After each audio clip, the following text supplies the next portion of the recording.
Kana ganing pagmata ni Miss Buntag, ikaw may naiwit og mata. Syempre, Disney princess, good ta. So, mo to makalas pag abri na ko gina sa bintana. Nakahuma naghinlo is papang huma nagluto. O, sino ka dyan? Sino ka dyan? So, mo to makalabs nakaana jud ko taon sa Ginoo sa matag adlaw. Lord, salamat jud taon sa imo kung gatagag partner nga sama niini kay Papa. Kay sa relasyon man gud mga kalabs, isip mag-asawa na kanunay ato jong ibutang sa ato ang kasing-kasing ug gunaw na nga naa jud ang gugma, panag-iusa ug respeto sa matag usa. Kay para molambo ug modugay pa ang relasyon. Kay unsaon man nato nga puno ka itag kwarta paska natong datoa pero walay gugma ug panag-iusa. Paska jung gubuta ang panimalay, di ba?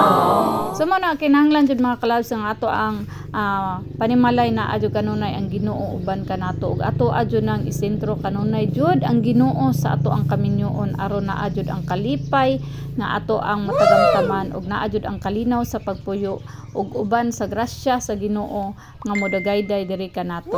So yan ang mga kalabs sa mga mag-asawa dinha. Love lang jud ta kanunay. Unya, please like, follow and share my video kung ganahan mo and please comment down below. Salamat kay sa inyong pagtan-aw mga kalabs and have a nice day everyone. Love lang.